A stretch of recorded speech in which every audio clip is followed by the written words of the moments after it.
Hey friends, long time no see. We've found many interesting crafts during this time. I'll tell you everything. I'm Semen, I make incense from Ukrainian plants. Actually, we've already filmed so much of this craft. Cheese, tomatoes, wine, beer. You have a super unique production. The product itself is so unusual. Well, in general, it all started with the fact that I often travel to the mountains. I'm a Plast member, and for me, being in the forest is the best state of peace. Secondly, I've been a fan of various incense sticks all my life. And when I started making my own sticks, I thought, okay, I'll just look at the ingredients on the package, see what they're made of, and add some herbs. So I bought a bunch of different kinds of sticks, started reading, and none of them had the ingredients listed. Like, they don't list the ingredients well. There are a few reasons for that. If these are Japanese sticks, then these are entire family factories that have been around for centuries, passing down their recipes from generation to generation. It's a trade secret, so they don't disclose it and don't put it on the packaging. The second reason, which is more common with Indian ones, is that they add various synthetic substances, so they can't write about it on the packaging. Besides, I light a stick made of sandalwood or agarwood, but I realized that I have never seen this tree in my life. You haven't smelled it, so you don't know if that's really what it smells like. I'm not sure if that's really the case, but Indians, Chinese and Japanese people seem to have a stronger emotional connection to these scents. Back in his childhood, he used to run around the village where these plants grow, and when he lights this stick, he remembers some grandma who used to make him, I don't know, some dumplings.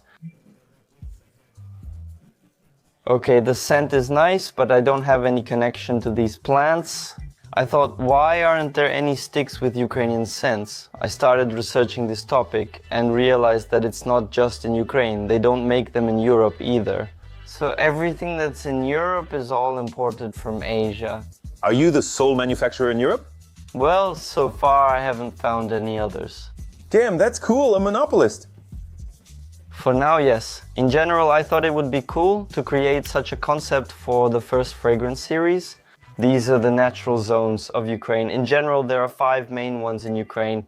These are the mixed forest steppe, Carpathian mountains and Crimean mountain zones. And I decided that each fragrance would have 3 plants that grow exclusively in that region. This is the scent of Crimea, with lavender, cedar and cypress, evoking the southern coast.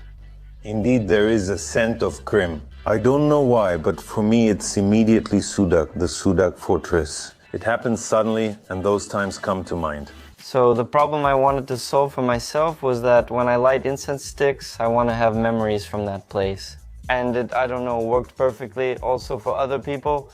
A lot of people from abroad who have left buy them for themselves just to feel the scent of their homeland and to evoke some emotions and memories.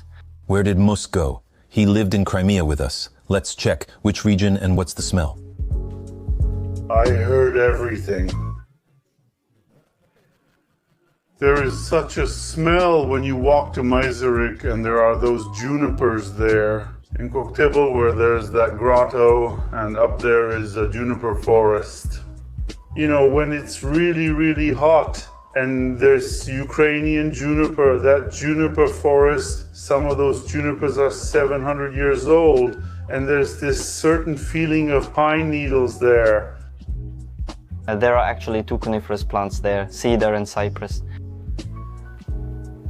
It flares up and we put it out, and for half an hour your room is filled with the aroma of Crimea. It does smell a bit different. Because some plants, when they decay, actually release their aromatic properties even more. That's why the aroma unfolds differently. Please tell me, how is it done? So, how do you make these from different herbs? When I started researching this, I realized that no one in Ukraine is doing this. I decided, okay, if it's not written anywhere on the packaging, I'll write to Japanese factories saying, nah, I'm so-and-so, I have this idea. No way, and did they reply? Well, many of them replied, but all they said was that they're not allowed to share their recipes. Basically, In Ukraine, there's an old tradition of burning herbs. For example, at Christmas in some regions, there was a tradition called holy incense, where frankincense and pine needles were burned before sitting down at the table. They also used to burn herbs around sick people, but that was purely a ritual thing. Yes, you light it like a big broom and walk around with it. I actually thought that, first of all, it doesn't seem very modern to me. I couldn't imagine myself walking around the house with a bundle of some herb and it would basically smell like burning leaves. It's dangerous and could burn the house down. Plus, I wanted something that you could light and it would just burn on its own without your attention. Like, you can just work and not worry about it. Where it might fall or how the ash falls. And I decided that I needed to take a bunch of Ukrainian plants, burn them and... Interesting approach. Just smell it and see what works.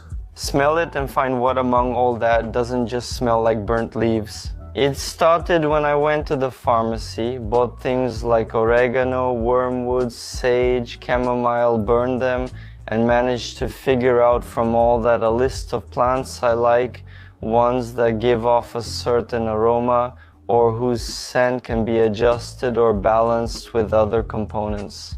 That thing lying over there, that's all my work from the past year. Oh, so those are incense sticks. These are incense sticks that didn't turn out well. The sticks need to dry for 72 hours. I'm making a recipe with certain proportions. I'm lighting the stick. Something's bothering me a little there, so I adjust the recipe a bit, and so it goes in circles, in circles, in circles. Probably each scent went through about 15 stages of development. And it's really hard because this kind of knowledge just isn't available anywhere. Basically, I needed someone who combined knowledge of making Japanese sticks and knowledge about Ukrainian herbs. Of course, such a person doesn't exist, but I thought that ChatGPT basically knows about both. I started talking to him. I have the paid version and I've been chatting with him for about 7 months already. I've already discussed brand promotion with him there. He gives me ideas there, like what posts to write and what photos to take. So he combined his Japanese knowledge and also took into account the texture of the herbs and how much of them to use. So he adjusted some of my first recipes. For example, I lit it up, found the wormwood a bit bitter and wrote to him about it. Hi, I tested prototype number so-and-so and even numbered them myself. He recalled everything, the prototype and its proportions. I mentioned the wormwood is bitter and he instantly offers a solution. Then please give me 0.3 grams less of this, more of that, tell me which one worked out. Unbelievable. I do this, I make a stick, dry it again, burn it again, and I tell him like, dude, you told me this, well, it's a bit better here, but think about it some more. Besides the fact that there was no knowledge like about the recipe, there were absolutely no tools in Ukraine to do all this. Let me remind you, everyone refuses, nothing is known, there are no tools, no, but he still insisted and kept going, I'm gonna make sticks, cool. I just started thinking, I need to look for some tools from other fields where they also squeeze something through something into a stick. So I tried, for example, a pasta machine, the kind you use to squeeze out spaghetti. I tried a pastry syringe, a pastry bag. And then, again, Chat Generative Pre-trained Transformer suggested something to me. I told it I've already tried this and that. Look on the internet for something else for me. What else could there be? And it suggested a tool to me. It's called an extruder for polymer clay.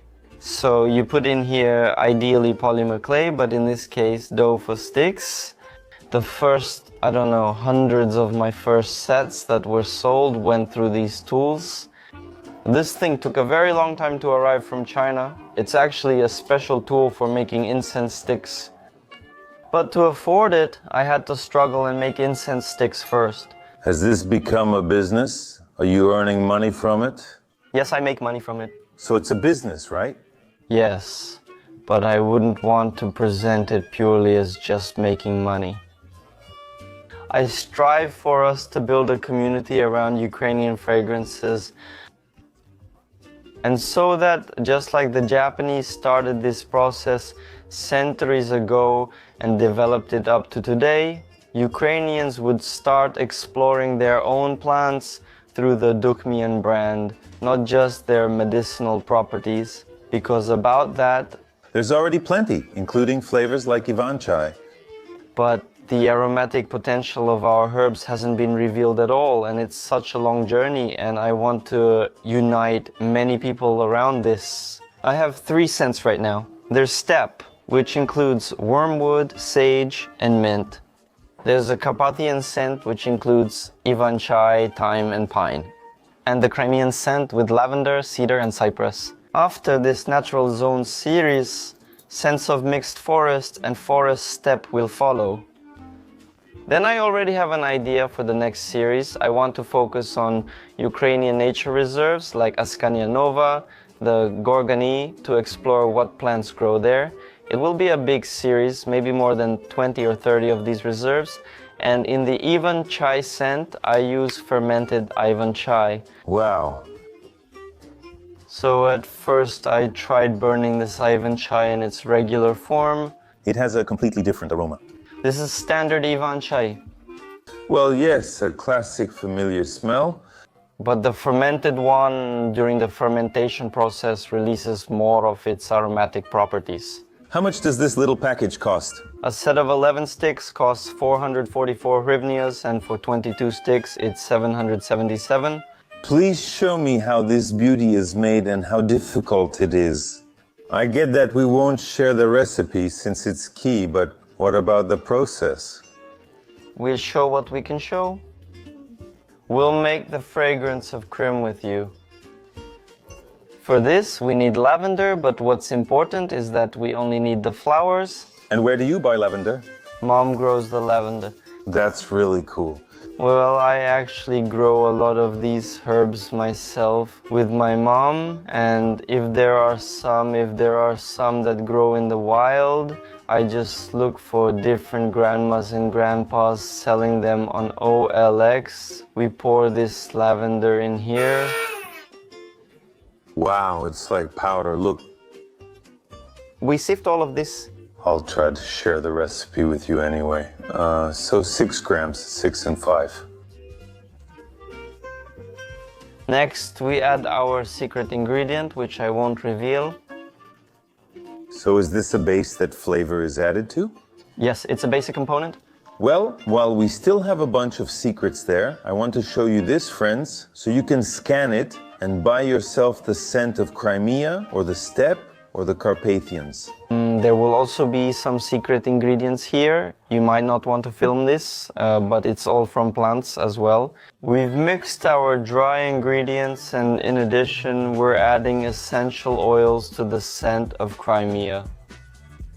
We're enhancing the lavender scent with lavender essential oil and adding cypress and cedar essential oils. Next, we mix the dry ingredients together with the oils thoroughly, so that all the oil is evenly distributed throughout the mixture. Cooking show, looks the same. To keep it all together, I add distilled water. It's important to add it gradually here, because if you add too much, you'll have to start all over again. It doesn't look hard. Even you, Dima, could do it. It's not hard when you know the recipe. It'll be easier to do this with your hands from here on. All the ingredients have been evenly distributed in this dough. For some reason, it looks like a meat grinder. We put this dough in here. We twist it.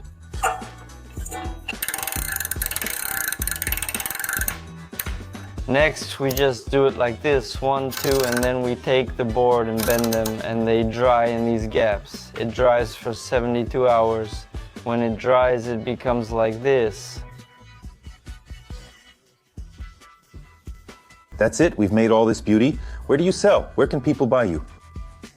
I sell on Instagram. There isn't a website yet, because the brand is only a couple of months old. By the way, please like and leave a comment. We are Maria and Olena. We're hereditary candle makers. Walking in, your first impression is, wow, it's large, colorful, and Ukrainian. Looking closer, you'll see many symbols. For example, Dima is painted here. When we were looking for a workshop, we saw these white walls. And I said, Mom, I want us to paint our shared picture together with the visitors. Every small detail, even the tiniest, is seen as part of a single whole in the larger picture of our country. And here, my mom and I painted together. My mom only sketched the base with a pencil, and I did everything else. These were children, friends, visitors who just came to us. Did Zhenya paint with you? I recognize his style. Zhenya? I need to say where we are. Right here, 5 meters away, is Independence Square. So Ukrainian craft is now central. We want it to be that way. That's why we're here. So that people passing by would be interested in this kind of craft, one that has meaning and history. A lot of visitors who come to us are grateful that we also explain things to them. Because, for example, they weren't familiar with matanka before, maybe their grandmother didn't tell them what it is. Or, for example, candles. What kinds there are, what they are, and what they mean. We provide an accessible way to come and learn something I didn't know. And here you can come and just be here and kind of learn with your heart. Can you show me your 3 coolest crafts? All of them. No, just 3. I know you have all of them. These won't be the coolest, they'll be my favorites. Okay, August Murphy. We found him in Lviv when we were at the Lviv Open Air Museum at the market. We went there and stood by him, a guy who paints in the Petrikivka style. Each character creates their own world. These are individual characters, each in his dream world. In this way, he presents Petrikivka painting in a new vision. Cool. It's not very expensive. 1,300 hryvnias isn't cheap, but it's reasonable. What I especially want to point out is that I really don't like t-shirts that are rubbery here, that don't breathe. Here it's colorful, bright, and has a big print, but it's still pleasant to the touch. Okay, I have an apron and a pocket from her. She makes pockets. Here are her products. There are also sashes. This way, she also talks about styling and about how ethnic clothing can be not just an embroidered shirt, a skirt, a wreath with ribbons, but it can be something I can use every day. For example, I use this pocket for my phone. And this gives the feeling that Ukrainian folk art, clothing, well, that's creativity too, is not something far away, but modern. You can wear it with jeans, and that's really cool. How is the authenticity of culture determined? It's not just something far away or fake. It's something you can use every day, because it's actually a part of your everyday life. Me, I look at the little horse. I already have a rooster, a horse, one another, one in an old style. It really looks like it's from a village, made from a big piece of wood. This one is beautiful, Kosiv ceramics. There was a time when Kosiv ceramics, candlesticks, and other items became mass market and highly sought after. Is there something now that has boomed in the same way? Actually, we really want to talk not only about Kosiv ceramics, about what's booming. We want to tell more, that we have more decorative paintings between Petrikivka and Kosiv. We have a project of 10 decorative paintings. Some of them, basically, there are no more masters who work with them because they have passed away. They are now being restored from the things that were left somewhere in attics. And Ukraine is more than just Petrikivka. 100%, 100%. And Petrikivka can be modern, and August Murphy talks about it. Ukraine offers more than Kosiv ceramics. We also have Opishnia, Barsky, and Vasilkiv painting. There are so many different paintings, they are all incredible. And we don't just take what's trendy, we take what is hidden. And that's exactly what we talk about. Tell us about your place. It began as a hobby, our own, because we make candles. And of course, we always wanted to have a place where you could just set things up and people would come to you. That's one thing. And secondly, just like when we went to markets, we found other interesting people. We realized that they have the same problems. Creating is rewarding, but selling is difficult, and focusing on sales can hurt creativity. We wanted to bring together all these amazing people so they could be seen in one place, in our place. My favorite craft is Veronica and Vasil, Leibotela. They make plates and jewelry by recycling bottles. Well, but it's, they even look unique. Not mass-produced, authentic. Authentic, yeah, authentic. These works are by masters Oleksa and Lyudmila Alyoshkin in the Tripillion style. The ceramics are made using the exact technique that the Tripillions used. You see, all these decorative paintings, they are painted with clay itself, not with glazes. These are candlesticks? Now we actually use them as candlesticks. We happened to come across them again at the market, bought one each because we really liked them. And we put our candles in them. And then people started coming to us and saying, let me pay any price. We were like, okay, let's ask them to make some more for us. I'm curious, this one really blew my mind. This is the Zbruk idol.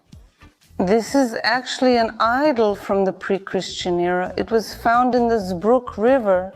How it smells?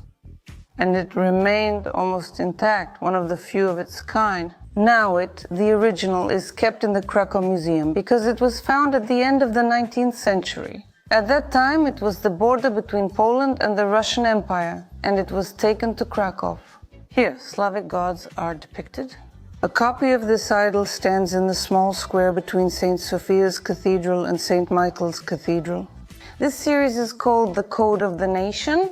How could you burn that? It's impossible. You said exactly what I was thinking, buying and lighting such a candle. Do you know how strongly it burns? Candles and fire aren't about destruction, but about light and energy. And these kinds of candles, they're about thoughts, some wishes for release, things that were forgotten before or things that weren't talked about before. So this is already about something a little different. Here are also these candles, the ones we started with. Carved candles with different patterns, Slavic and Tripillion. And those that we also find in towels, embroidered shirts, for example, this is the Tree of Life from Poltava Towels. Each candle here is carved and connected in a pattern by my mother. She made them accordingly, and the molds. Dad makes the molds, and then we pour them. My brother and I pour them. You have a brother, mom, and dad, so it's a true family business? A family candle workshop? Well, a family candle workshop. The two of you are already a family candle workshop, but you have everyone involved. And grandma too. And grandma too, two grandmas. That's cool. What are your production volumes? It varies by period. For example, in December, we had to make 10,000 dipped candles in 1 month. Again, 10,000 candles in a month. That was just one order. 10,000. Dipped small candles. 10,000 divided by 30. About 350 candles a day. I was a little late. We went to a friend's wedding, so I had to make 500 a day. 500 candles a day? With we optimized, those were actually corporate orders, and there were also power outages, so we had to keep up. Do you make money from this? Is this your main activity? So it's profitable. Let me remind you, we're on Independence Square. Isn't it profitable? Well, actually, with the money we earned during the severe blackouts, we moved here. Now we're going to learn all the secrets of rolled candles, right? Rolled, dipped, and carved. Rolled, dipped, carved candles. Rolled, dipped. How much does your workshop cost? Rolled and dipped are 450 hryvnias per person, and carved ones are 500 hryvnias. Dima, do you have any money? I suggest you make rolled candles. Give it a try. That's how I imagine it. Now we'll pour the wax here, it'll set a little, and then we'll roll it with our hands like this. Now I'm going to pour the beeswax in front of you. Wait, is that really so? I thought it would be later. Yes, we usually play these kinds of associations, so this blot comes out in front of you. Here, like Kuiper, cut this part off and it'll look similar. Or a sparrow, here's one on a branch. Right now the wax is giving you warmth, and later, when we start kneading it and shaping the body of the candle, we will be giving back the warmth that the wax has just received. By the way, you can start rubbing it off like this now. Yeah, you can do it now. Little by little, if it starts coming off, you can do it. See, they peel off like this. It looks like, look, a snail crawling on a big stone. Or this one is a hippo. These are its ears, this is the snout, here is its eye, and this is the big butt. And a little tail. If any psychiatrists are watching and the Rorschach test isn't working anymore, write in the comments. And now you take it and just crumple it like this, just this layer, one into the other, and something completely new is formed. And you need to put in some effort so that later it will also give you effort back, return a good memory, and burn nicely. You really need to knead it to combine it all into one whole thing. It's a pleasant process and still warm. Now you start kneading it like a dumpling. It somehow feels like a sock. We put our filling into the dumpling, into this kind of pancake. This is the filling. It's of natural origin. In this case, it's a tourniquet. Now take it, and without pressing it to the table, it's better to do it in your hands, roll it up, make it into a crepe. A crepe is a type of pancake with filling. We end up with something a bit chopped. Churchkeller. Well, or like that. It's truly mesmerizing and pleasant. The process is enjoyable. No rules, just a suggestion for improvement. I'm suggesting a classic straight candle, but it's up to your imagination. Now you can see the textures. Each candle is different. Some parts have set, others haven't, making each one unique. It turned out beautifully. Look, it seems like we did the same thing, both this one and that one. Yours is very beautiful too. Thank you. Yours is very beautiful too. Thank you. Yours is very beautiful too. Why did you put this here? Sometimes, even in workshops, I guide people to put herbs on top of the candles. Herbs. These are dried herbs. They have not only a physical meaning, like they help with something, but they were also given magical significance. And I really like how it looks. For example, if you take this nettle, put a leaf here, then crush it, and it leaves what looks like traces of dry leaves on the grass. Just roll it in like that. By the way, I used to make and still make a very tasty borscht with nettle. If you haven't seen it, there will be a link somewhere here to the episode we filmed about 5 years ago. And it was a cooking show. And back then, the borscht really turned out delicious. I'm enjoying it. I love it when you're really into doing something. It's such a great feeling when you're doing something and you're really excited about it. Look, this is how it's done. Now I'm taking my little flatbread, which I prepared in advance, and dipping it into this wax that hasn't dried yet. I didn't mess anything up. I'm dipping this thing. It's weird and might not work, but I'm doing it and sticking it on. Not great, but it worked.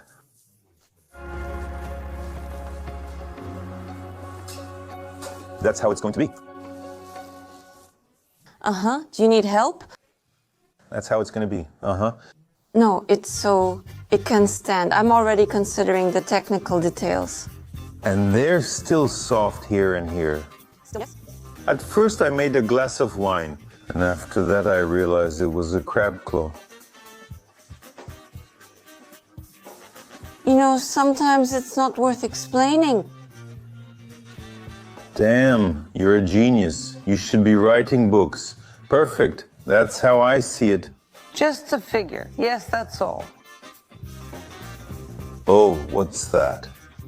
But you haven't made the candle yet. The final touch is to trim the wicks.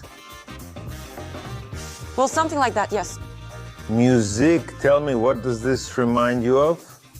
It looks like horns. You could use it to take a pot off the stove. How much would you pay? 1,350 hryvnias, okay? Woohoo! We'll have lunch today. Give me another one.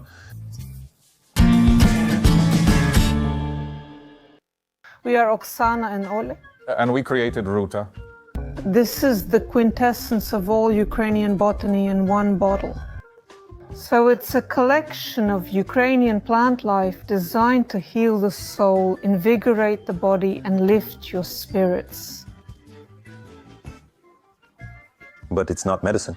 No, it won't cure or harm anyone. That's its advantage. Friends, this is alcohol, in case you didn't get it. Oh, what a nice sound. First you need to smell it, like good wine. What does it smell like? Oh, herbs. By the way, I won't say which ones. If there are 96, you won't say. 96 herbs? Yes, you won't hear each plant individually. It's a bouquet, like in perfumes, like in fine wine. The label says 96 botanicals. What does that mean? These are plant parts, seeds, flowers, leaves, and roots. But with one word, they're called botanicals. There are berries, flowers, and roots here. All the plants were selected in such a way as to create a drink that would be invigorating. So it's not just a selection of some flavorful plants. They have a specific effect, and they are very tasty. So it really has a healing effect. That wasn't a joke about medicine? No, it wasn't a joke because medicinal plants are mostly present here. But each plant is present in a therapeutic dose up to 10% of the therapeutic dose. So if there's calendula here, it's not the tincture you use for treating cuts, wounds, or pimples. Each medicinal plant is present here at up to 10%. That's why I told her ahead of time it won't cure anything, but it also won't hurt. That's important. Even among the 96 plants, there isn't a single one that's on the Ministry of Health's list of allergens. The aroma really reminds me of Jägermeister. It really does. It's not the same, but it's similar. It wasn't our goal to resemble anyone else. There's anise in here. There's much less of it than in Jägermeister, but it's still there. Many herbal liqueurs contain anise. A lot of people who taste rue for the first time say, oh, this is just like the cough syrup from childhood. Exactly. I think, what does this remind me of? There's something there. It's not pictusin. It's anise and star anise. 40, 38? 36. The burning sensation comes from the ginger, not the alcohol. As we always tell our patrons, there are 96 plants here, and only 10 of them are spices that don't grow here. That's India and China. Those are spices. Cardamom, anise, star anise, cinnamon, everything else is purely a Ukrainian story. The story is also that Oksana chose these plants as representatives of different regions. That is, the plants were specially selected to be gathered from all over the map of Ukraine and to create a kind of plant code. Tell me, where did this recipe come from in general? How did these 96 different botanicals appear and turn into a drink? It began in my childhood on the Crimean steppes, where I collected herbs to make healing and beauty blends. We always had herbs at home. Then I studied at an herbalism school and gained some skills. What is an herbalism school like? There they teach you which plants can be combined, which ones can't, and what properties they have. Once in Rosetka, I saw Jägermeister, Becherovka, and Kilipich on the shelf and wondered why there wasn't a Ukrainian drink there. Why is Ukraine always on the lowest shelves and always the cheapest? And somehow, I don't know, it really got to me, and I decided to create my own worthy Ukrainian drink. I started picking out plants based on their effects, aroma, and taste. If you look, I still have jars all over my house with plants macerating in them. So I'm continuing my search. I want to create something else too. So this recipe, well, it was invented completely from scratch. Yes, it's not an old recipe. Yes, I created it. Wow, that's cool. Oh, wow. In these jars, each herb was infused and macerated separately. Then I combined them, each one literally with a dropper like a perfumer. Then I calculated the recipe in reverse, and here it is. Here it is, ready. It took about 2 years for this. I'm a financier by profession. I worked as a financial director for many years, so numbers are my thing. That's why the recipe was created with mathematical precision. Each plant was first added, weighed, and then its portion in the macerate, in the alcohol, was calculated. And then I calculated the recipes that we passed on to production. So everything is clear here. Each plant can be 1 gram, 59 hundredths of a gram, 3 grams, 44 hundredths of a gram. And here I see infusion number 7, infusion number 8, infusion number 5. When the recipe was developed with the technologist, it had 8 infusions. Here are roots, here are spices, here are some plants, here are other plants. Each of these infusions combines plants according to their aroma and their effect. It's the same at the production site. We have 12 containers and the plants are macerated in them. They're infused separately, right? Yes. Here are the roots. Will there be a separate infusion just for the roots? Yes, this is the next batch going into production. Here are the roots. Smell this and notice its scent. Oh! That's how it is, yes. Oh, is it just me, or is there not radish here, but that root, horseradish? Horseradish? Or no, not horseradish. There's no carrot either. No, and no beetroot. This isn't borscht. By the way, is the recipe open, or is it your commercial secret? No, it's closed. We are currently producing under contract manufacturing. And I haven't given them the recipe. I make the composition myself. Here is the invoice. Next week I will take it to the production, and they make it according to my recipe. They just pour it into a jar, not a jar, but a container, and pour alcohol over it, but they don't have the proportions. They don't even have the proportions? They don't even have them, yes. And I control it, I go there, I taste what comes out. Why the name Ruta? Is there actually this red Ruta there? Yes, it's there. Is this it? This is it, yes. It can be different colors. Here I have lemon and lilac roux. The aroma is amazing. I grow this roux myself every spring from a tiny seed. Now it's time, we are going to plant. 96 ingredients. You could have stopped at 15, okay, maybe 25. No, I'll add a little more. I'll make it even better. I'll make it even better. No, initially I just wanted to make something plant-based. That was my idea. And when the war started, I wanted to collect as many plants from Ukraine as possible in a little bottle. That was the goal, well, a big one, not just a goal, but a real purpose. So I added as much as possible, but in a way that wouldn't affect the taste, the effect, or the aroma. After all, these are plants, and they are very active plant substances. That's why the drink is very active, and you shouldn't drink too much of it at night. Because, well, either you'll have to keep working all night, or you'll be dancing. So it's not really for a party, like, hey, let's open a bottle for the guys right now. Well, I think you can handle it. You're young, but older people can't. You have to be careful. So there is a certain limit, like no more than a liter per person, let's put it that way. No more than 200 grams. It's very good to take to the mountains. Now, a lot of people take it with them to Drahobrat. It's a kind of winter story. It really is a winter one. Light the fireplace, take this little glass and savor it.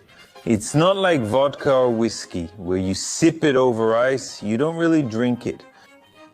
Yes, that's what I'm saying about Ruta. Ruta isn't alcohol. Ruta is about plants. It was just a homemade thing. And at the end of 2022, just before New Year's, we sent a tiny sample. There wasn't even a name Ruta yet. We sent a tiny sample to a Ukrainian craft distillers competition. And unexpectedly for us, it won a gold award there. We realized everyone, including us, likes it, and it's gold. And then it was already the spring of 23, and we decided to try sending this sample again, this time to a competition that is international, the biggest one in Ukraine, called Wine and Spirits Ukraine. At the competition, we earned a platinum award and were named the exhibition's best strong alcohol. Damn, that's cool. And that's when the two of us sat down and thought, we need to do something about this. And obviously we did something really cool. We started calculating, since we had a financier, we started working on the financial model to see if this could actually work or not. And we calculated, as they say, the business plan and decided to give it a try. And for a year, we worked very actively, and we got into large retail chains, big HoReCa networks, restaurants, Bukovel, well-known hotels and restaurants. Well, I want to tell you how I found out about you. We met at a fair, but I first heard about you while filming a story when a bartender called me over in a bar. We had just filmed about Kantovas when he said, "Come here, this is cool," and treated me to Ruta. I think so, yes. So what is this? What is this? Why don't I know? And how much does a bottle cost? The website lists the price as 690 hryvnias, including Nova Poshta branch delivery or home delivery. Of course, there is a wholesale price for restaurants and stores. It's different. It's lower. In stores, the price is set as the retailer's wish. Well, it's better to buy from you, right? It will be cheaper, yes. It's not cheap, but not expensive either.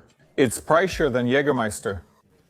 And that was also a strategy, because setting the same price as Jägermeister and trying to compete with it head to head would be a losing game.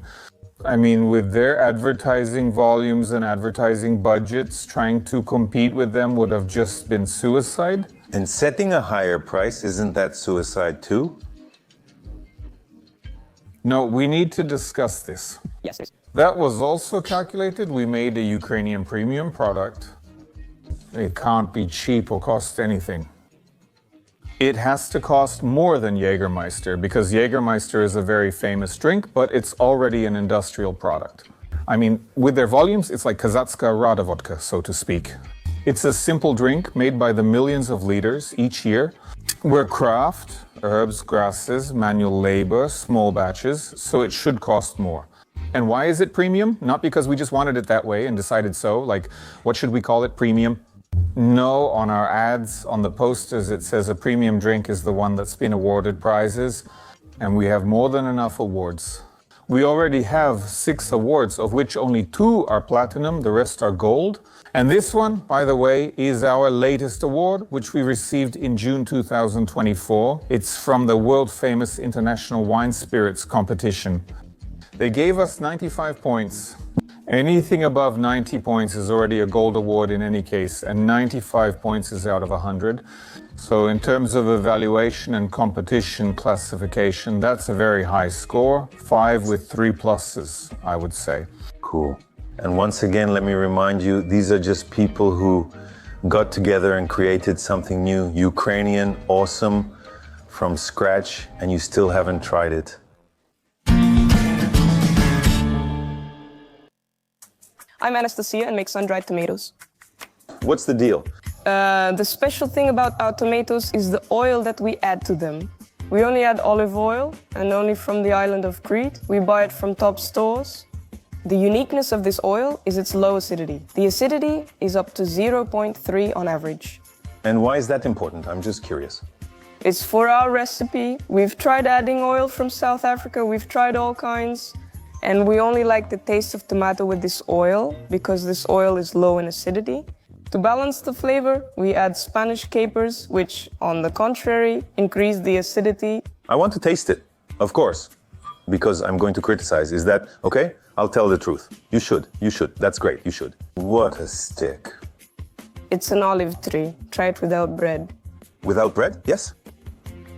Delicious. Usually this tomato itself is as dense as dried apricots, but this one is really, really soft. Cool, I can really taste the capers. Maybe because you mentioned them, but there's an aftertaste. So, what do you think, how many kilograms of fresh tomatoes are in this jar? Fresh ones, I mean. And how much does this jar weigh? The jar is 200 grams. 200, well, I don't know, half a kilo. A kilo, no, 2. Almost 2 kilos and 100 grams approximately. 2 kilos of tomatoes in this jar? Yes, they shrink a lot. Dried, right? But you also need to pour oil over them and add these spices. Yes, and besides all that, in each jar we add capers, as you've already noticed, and garlic. Here's this clove of garlic. Pumpkin seeds that grow already peeled. We don't peel them. We don't peel them, right? Here are 6 types of pepper. And how much does a jar like this cost? A jar like this costs 350 hryvnias. We buy the oil for 1,300 hryvnias for this bottle, which is a liter. Wow, that's pricey. Can't you just use regular sunflower oil? You can, but those tomatoes are everywhere. Our specialty is this oil. Listen, let's talk about business, about money. So it's 350 hryvnias per jar. There are 2.5 kilograms of tomatoes here. Even if you buy them in the summer, how much do they cost? 50 hryvnias per kilo. How much are tomatoes where you are? Comment below. So for just the tomatoes, it's 125 hryvnias here, plus oil, peppers, labor, and the jar. What do you earn here? Where's the business? It should cost 500 hryvnias. We went to the fair once. Our maker colleagues were there. Clients came to us. They tasted our products and started asking us questions about the business too. They said, you know, we were there, it smells like business there. We came to you and here it smells like soul. So this is a real story, this is something we like. We are developing and we hope that in the future it might bring some profit. So for now, it's just for pleasure, right? It's something for the soul. You dry it yourself with your own hands. Again, it's in the sun. So how long does it take to dry in the sun? In August, drying usually takes a day, but sometimes it takes half a day or up to 2 days. That's not bad. I thought it would take 2 or 3 days. However, again, we were doing this for the first time, drying in the sun, and we spoiled a lot of tomatoes before we figured out how to do it right. Because you also need to turn them over there. Some of them need to be pierced with a needle so that moisture doesn't accumulate inside. Wow. I'll ask a direct question. Are you making money from this now? So, for a year and a half, you've personally been working with tomatoes. It's a pleasure. It's a pleasure, right? For now, it's a pleasure. And you keep doing it? Yes, because we enjoy it. What's my point? Buy now before the price increases, am I right? Yes, that's right. Wow. Any spices? Tell me. I'll look like some kind of fool. Does it smell like mint? Mint? Oregano? I can smell oregano. There's mint, basil. What else? That's all. There's nothing else. Something sweeter. Tomato. Oh, and tomato. Thank you. We made jam from tomatoes. Everything tastes good. It turns out jelly-like, and this tomato's like a jelly bag. And it looks very beautiful. As one famous chef says, magnificent. This is truly magnificent. I was expecting something like tomato jam. I thought there would be some tomato flavor. A little bit of ketchup. There's nothing like that. It's the same with tomato jam, but here the tomatoes are yellow. This is a Spanish variety with added honey, garlic, and pepper. You can really feel that it's spicy, right? This sweet and spicy combination is unusual, almost like a berry. But at first it's sweeter, the honey comes through, and at the end you get the pepper. The pepper builds up, and then boom! Personally, I haven't seen tomato jam on store shelves anywhere. Maybe it exists, but... Oh, what's this? This is confiture, made from Crimean onions fried with acacia honey. What? Tomato jam, onion confiture. You can feel the aroma of onions? It's a very strange thing. We're told that this, as they say, is an acquired taste. Well, there's something to it. What's really interesting is that you can absolutely tell it's onion by the smell and taste. But it's crunchy, juicy, and sweet. So it's an onion, but sweet. And what's this? The next item is lingonberry preserves, which we make with the addition of orange. That's awesome. It's sour. There's a bit of bitterness. So it's sweet, sour, and bitter. Delicious, my favorite. Onion? No, but great. Tomatoes in second place. No, tomatoes in first place. It's all good. Did you like the lingonberry jam? Yes, very much. And what's this? We make alcoholic drinks. Berry ones, only natural berries. Sugar. And the uniqueness is that we make it so you don't taste or smell the alcohol. How's that? There's no sense of alcohol at all? Basically, yes, it's juice because it's fresh berries. We grind them and add sugar. How do you remove that 17% alcohol sensation? 17.5%. Taste this liqueur, but I won't reveal which berry it's from. This berry has over 20 varieties. Cherry? No? Blueberry? Yes, and there are more than 20 varieties of blueberry here. Wait, are there different varieties of blueberry? There are so many. Why do so many grow here? Because first of all, for it to grow well and bear fruit, it needs acidic soil, and secondly, there need to be different varieties. I wouldn't even call this blueberry. It's so rich, really rich. Even its color is not transparent at all. It's very tasty. To me, it's a very rich compote. Cool. For people who like these cold ones, well, it's like a little aperitif, a small shot before dinner to stimulate the appetite. This is really, really well made. I don't even know it's not a distillate. It's somehow fermented. You can't feel it. I mean, they definitely didn't just pour alcohol into jam and mix it up.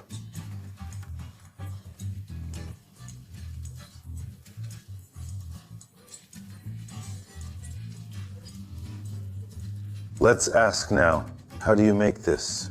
That's a production secret. No, I didn't say anything, music. I won't tell you the production secrets. You can try the next item. I really like this one. And we're tasting little by little tasting. I can already feel that there's definitely alcohol in there. We still have a lot more to taste. Jen, it's 9 in the morning. This is blackcurrant.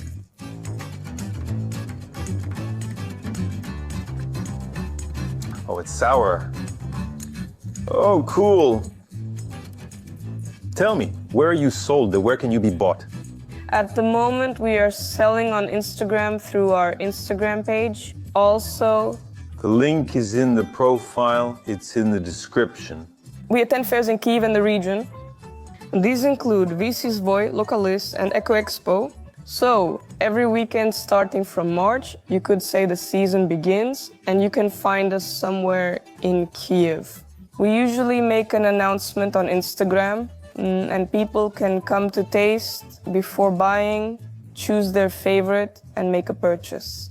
And how much does one of these cost? It depends on the volume and the container, because we also give the customer a choice. We have plastic containers and glass containers. For example, a half-liter one like this costs 350 hryvnias. Very tasty. That's it. Don't give him any more booze. Come on, why are you making a fuss? We'll sort everything out now. Is that Bailey's? Yeah, that's a coffee liqueur made with Scotch whiskey. People here usually don't just drink it on its own. They add it either to coffee or to ice cream, vanilla ice cream, or to cheesecake, or pancakes, or to tiramisu dessert. Well, cheers. You can really taste the coffee and dark chocolate. That's how it's supposed to be, right? No, there's no chocolate in it. There are cream and coffee. Oh, well, coffee, yes. There's a bit of bitterness to it. Tasty. I find it tastier than Bailey's. Extremely thick and viscous. Now, I want to mention another item. It's like dry jam, meaning candied fruit. The uniqueness of candied fruit is that we cook them without a single drop of water. We make pure orange juice, cooking it for 3 days. And besides, we remove this juice by hand, only by hand. We don't use a juicer. There is no oxidation process from the juicer because of those metal pots. Then, on average, it dries for 3 days in this dehydrator. A plum or something like that? It's a plum. Very interesting texture. Usually all these dried jams are dry, but here on top, it's so soft and only inside like some kind of cloth. It's denser inside. Oh, it's also a bit sour, but tasty. That's the kind of thing I like. And what's this? Take a bite. Is this mango or papaya? This is something that grows in every Ukrainian home. I see. It's a carrot, right? No? Well, who knows what it is then? It's a pumpkin. A pumpkin, right? Right. Why can't people understand what this is? Because it's orange juice, just pure juice. It's clear like jelly. Sweet. The pumpkin aftertaste only comes at the end. Very tasty. Try this candied fruit too. I really love beets. You can really taste the tangy orange juice. Well, try this too. People call these vegan anchovies. Like in Ukraine, no one here has made candied fruit from this. I don't know, maybe some kind of peas or something like that, or asparagus. String beans. String beans, yes. When you say what it is, I think, oh, that's really true. And what is this? We made candied asparagus, but now we make them to order. This is a liqueur. Enough. They've already seen musu. We make honey. It's beautiful. This is acacia honey. We make it with different fillings. This one is rose, edible. You can brew it in tea. It's very clear because our relatives make the honey themselves. They have their own apiary in the city of Ovruk. Is this safe to eat, not just for show? No, it's edible. At first, I thought you could use it as decoration. Heating it and holding it in your hands makes bubbles and little hearts. It's really pretty. Cool. How important is packaging? I think it's very important because the consumer first pays attention to the appearance and only then to the taste and quality. We are currently experimenting. We reached out to an artist who painted our packaging for us. This is a pilot project to experiment, for example, on February 14th. Beautiful. You have so much here. How many people handle all this? My colleague and I do this, and my relatives help me, and his relatives help him as well. There are 5 or 6 people on the team. I also want to mention another of our items. Many people make fruit leather, as you probably know. We also make fruit leather, but we make it unique. We don't use apple as a base, and we don't add pectin. That is, usually in the store, if it's plum fruit leather, then 70 to 75% will be apple as the base, and only 25% plum. If we make strawberry, it's 100% strawberry. And I like strawberry the most because it has a bit of tartness that really opens up at the very end. Yeah, and honestly, it's good here. It's tasty. And I like that there are these little dots. Little dots. This is real strawberry. As for the packaging, sometimes we try to surprise our consumer. For example, we also sell the liquor in this kind of container. It's like a dropper. Cool. How much does this packaging add to the cost? It adds quite a bit, but we sell it almost like in regular containers. It costs 300 hryvnias. Nice gift. Great packaging. I like it. It gives emotions to the consumer. Let's take a closer look. We have a small gift for your team. Great. These are the sun-dried tomatoes, and we made the coloring book. We think this is the trail that you are traveling on. Moose, that's your car. Beautiful. Very cool. Thanks. Thank you too.